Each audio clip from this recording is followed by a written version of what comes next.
So today I'm going to show you how to create a Help Me Grow referral or an early childhood referral for 3 to 5. And so generally coming from screening. So I can't show you the normal page that you would be on because all the students are listed there for confidentiality reasons. But I selected Help Me Grow Referral. And then at the top of that page, there was blue lettering that said Add New Referral. And so that's what I selected. So now I'm in the start of a new referral.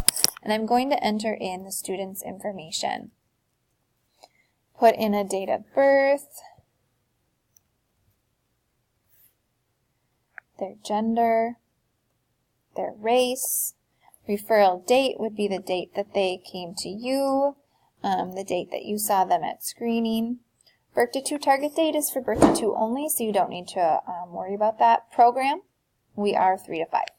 Referred by, and your name would go in here. You are the referral source, and if you have time to type in your number, that would be great so that we can connect with you. Otherwise, we will know how to get a hold of you.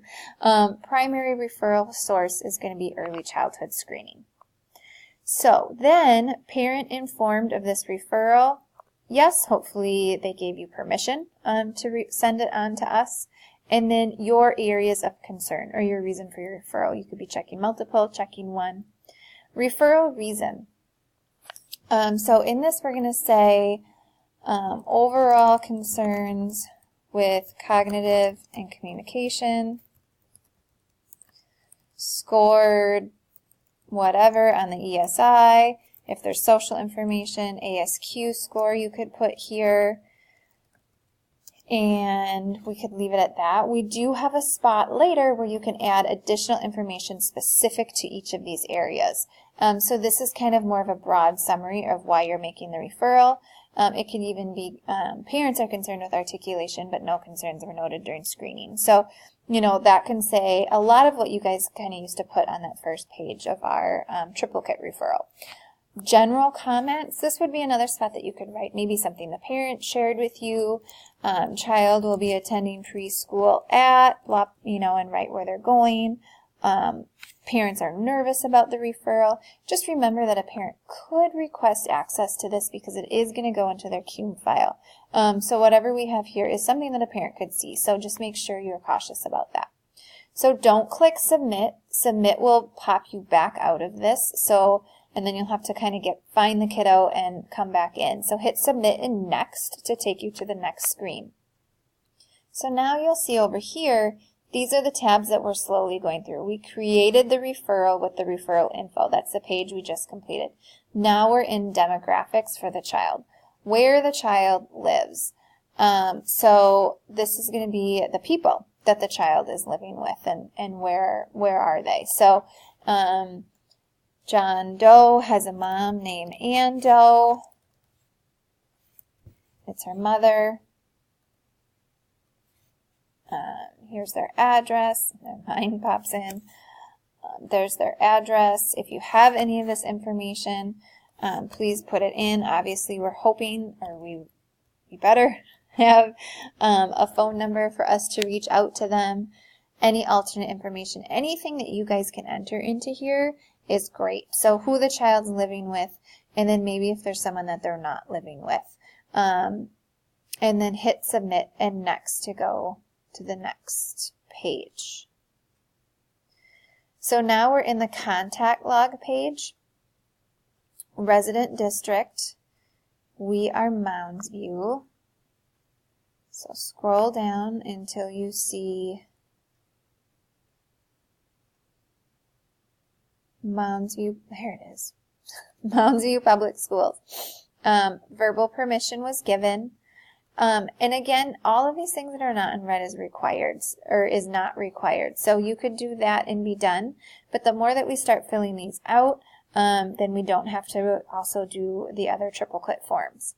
So the date the form sent and the date the form sent, this refers more to our other referral source, which is through actually the Help Me Grow number that parents call. So you already have release of information in the file. You didn't send them out. You usually have gotten them during your thing. So you do not need to fill that portion out.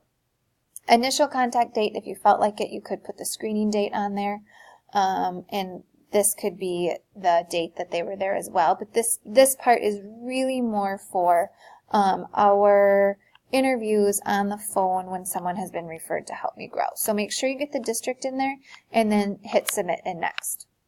Health, if you have any of this information, I would say you could pretty much leave this blank unless you, except we're going to need to fill out some things at the bottom. But this top, the current providers, we could leave that blank unless this child does have a pretty significant medical condition that you want us to know about.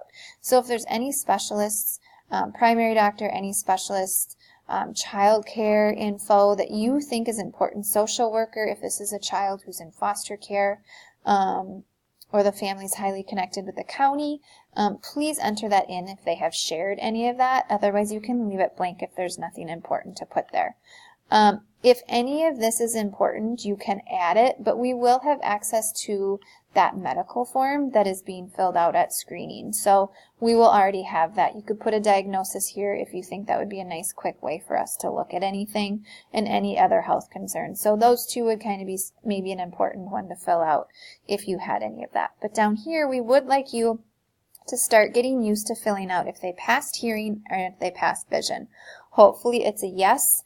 If it's a no, there's a space for you to leave additional comments. If you made a referral for vision or hearing, you can put that there.